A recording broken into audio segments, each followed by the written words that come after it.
What's up, Archons? I'm Flightless Pheasant, and we've got another update on the Amber Skies Game Found. We knew we were going to be getting several of these. This one looks like it's on House Skyborn, so it's very lore-focused, and you know me, I love that lore stuff, so let's get into it. Alright, meet the Skyborn.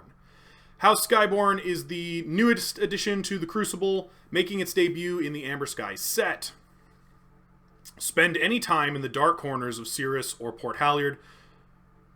Oh, okay. No, we've seen this flavor text before. Okay, but I'll still read it, but we've seen this flavor text before. Spend any time in the dark corners of Cirrus or Port Halyard, and you're bound to hear the legend of Old Flint. His story reigns supreme among the Stormkin, those outcasts who covet amber. He stashed his bounty on a remote rock, guarded by a map from the Lord Jareen. Even death couldn't quench his thirst for treasure. He roams the skies eternally, his spectral ship a haunting reminder. While many perish chasing his legend, safer fortunes await in the Sky Realm. Join the Merchants Guild, seek the patronage of the Great Barons, or triumph in the annual Great Hunt. Just avoid Flint's pursuit, lest it become your own. Okay, what do we got? In the vast expanse above the clouds of the Crucible, where the sky meets the horizon, lies the domain of the Skyborn.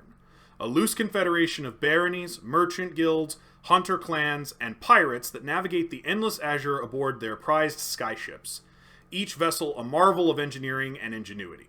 Guided by the whims of the wind, the Skyborn carve out their existence amid the billowing clouds, their way of life dictated by trade, adventure, and the pursuit of power. For the grandiose palaces of the high-ranking barons to the rugged decks of the daring sky pirates, life in the sky holds both peril and promise. With alliances forged and broken as swiftly as the gusts that propel their ships, the Skyborn stand as masters of their domain, where the horizon knows no bounds, and the sky is the only limit. Nice. Skyborn is Keyforge's newest house, and will make its debut in the upcoming Keyforge Amber Skies. Let's take an early look at what the house can do. Let's. Alright, key color choices. To win a game in Keyforge, a player must forge 3 keys before their opponent can do the same. The rules of the game specify that each player must use a set of keys in 3 different colors, one each of red, yellow, and blue.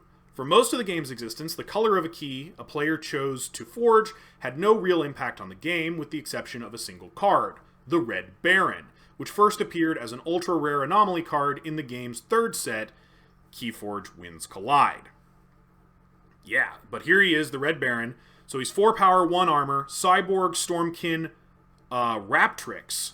So I think previously he only had Cyborg. He might have had Stormkin, but he definitely didn't have all 3 of those.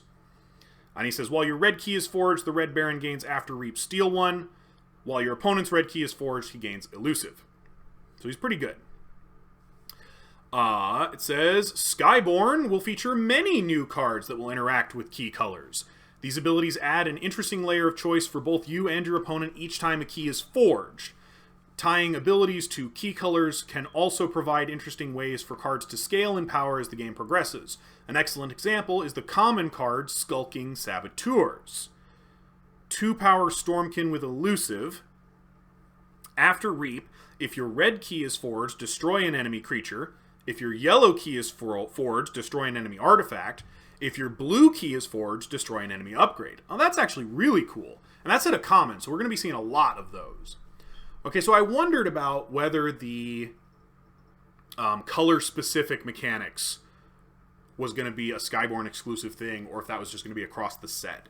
It looks like they're indicating, because they said Skyborn will feature many new cards that interact with key colors. So it looks like they're indicating that it's going to be a Skyborn-specific mechanic, which is neat.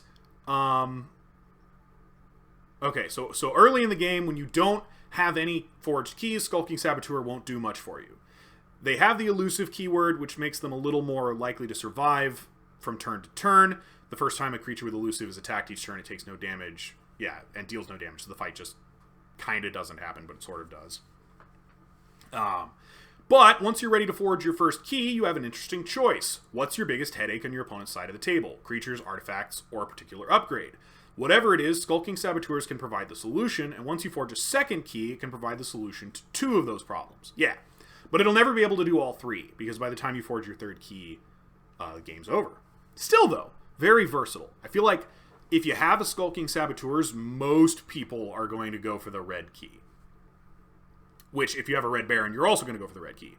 And it also looks like the Red Baron is at an uncommon rarity, which is a lower rarity than I was expecting for him, to be honest. Although I don't remember if Indigo Halyard was also at an uncommon rarity. And if he was, then that would make sense. All right. What else do we got? How's your battle line? Skyborn is a loose confederation of shifting alliances filled with daring individuals possessed with a fierce sense of independence and relentless competition. In game terms, this is represented by their ability to manipulate battle lines and capitalize on creatures being in specific positions. Yeah, so I noticed that when I saw their leader, the Skyborn, or at least the Stormkin leader creature, was in the tag of the main part of the Keyforge Amber Skies game found.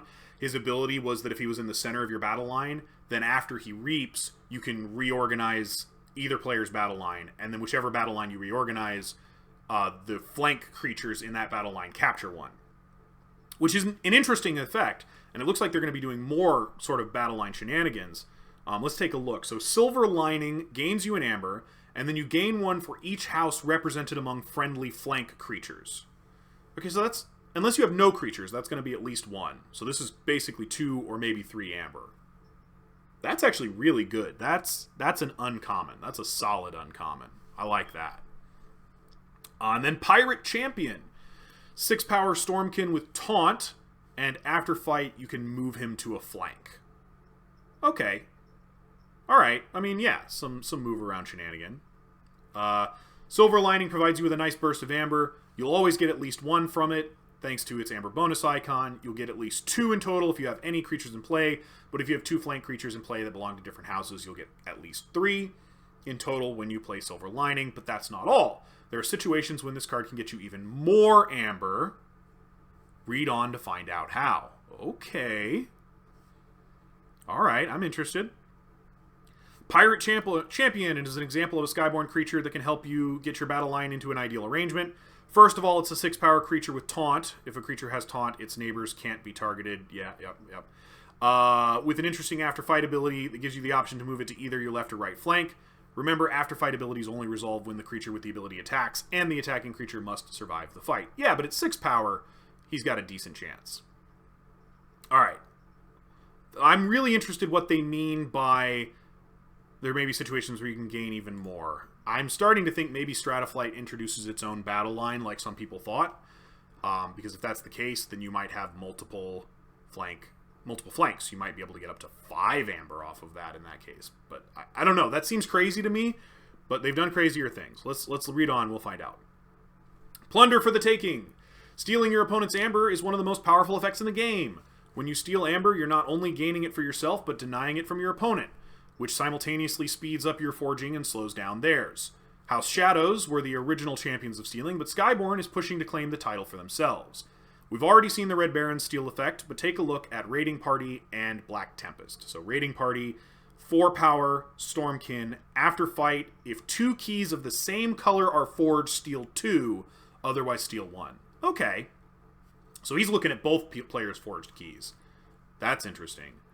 And Black Tempest, 5 power, 2 armor, ship with Hazardous 2 that says after fight, if you have no forged keys, steal 3, otherwise steal 2. Alright, that's also pretty good. I noticed, though, that even though this is a sky ship, or, well, it says ship, it might not be a sky ship, I guess, but I think it is, it does not have Strataflight. Again, that's another thing that doesn't have Strataflight. So we've seen several of the Sky Beasts, no Strataflight in sight. And here is a ship that's in the sky, no Strataflight in sight. I don't know what Strataflight does, guys. We're going to find out, I guess, at some point, but maybe not today. Raiding Party has the afterfight ability that will always steal 1 amber from your opponent, but if both of you and your opponent have a forged key of the same color, Raiding Party will steal 2 after they attack.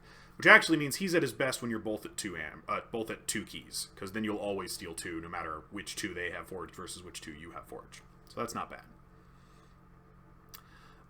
And then Black Tempest is another aggressive creature that can steal amber. It also has 2 points of armor.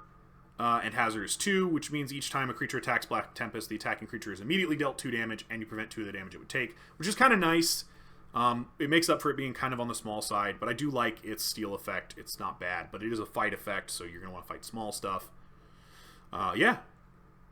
And then twice the fun, Keyforge Amber Skies will introduce the new concept of a single card belonging to 2 houses. Oh yeah, every Keyforge card belongs to 1 house by default, but most cards will be assigned a second house during the deck generation process thanks to a new type of card enhancement. Most cards? We'll explore this concept in more detail in a future article, but for now, take a moment to consider the implications of one of your flank creatures belonging to 2 different houses when you play a card like Silver Lining. But most cards can be assigned a second house. Oh my god, I was panicking there for a second, guys. I was like, are they making the enhance into house mechanic way more common than I was expecting? No, it seems like they're just saying it's possible, and if that does happen, you could end up with 3 houses on your 2 flanks, which would get you 4 amber out of Silver Lining, which is still pretty fair, and very niche. Because I really do think that they're only going to let the enhance into houses be rare. At least I hope so. So cool. One more thing I want to note. Every card previewed here, except for Silver Linings, was in the Great Hunt Adventure. And in particular, I just got done playing the Great Hunt Adventure the other day, and the Black Tempest got a downgrade. In the Great Hunt Adventure, it has 20 power, 4 armor, and it steals half of your amber after it fights. So, like, it's so much stronger in the adventure. Here, it's much, much less impressive. But, I mean, still good. But yeah, all of these are reused arts. Well, they used them in the Great Hunt Adventure as well. But I think that was always the plan. They did that with House Gormengeist, too. So, I kind of figured they were going to do it with the Great Hunt. But yeah. Looks like the Skyborn are going to be doing a lot of the key color shenanigans. I really like Skulking Saboteurs. That's another one to me. Tell me what you think, but that one's another one to me that looks a lot like a House Shadows elf. And I think he's even got like the House Shadows symbol on his little mask thing. But yeah, I'm excited. I like the look at Skyborn. I don't think the lore stuff that they told us at the top here was new. I think we've seen all of this text before in other places. So I don't think they actually gave us any new lore other than just a look at more of the cards and more of their mechanics.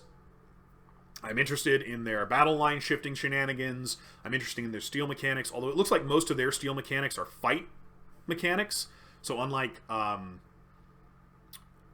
Shadows, which just had like raw steel on actions and some fight to steel and some reap to steel, it looks like almost all of the steel effects in Skyborn are going to be as the result of fights, with the exception of the Red Baron.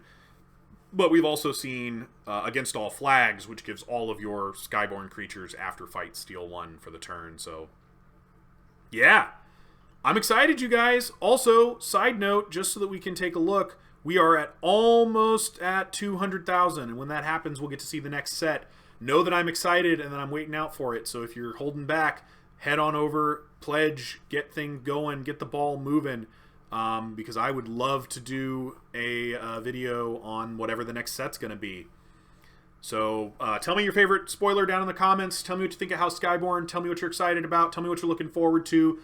And yeah, that's all I have for you today. So until next time, later, Archons.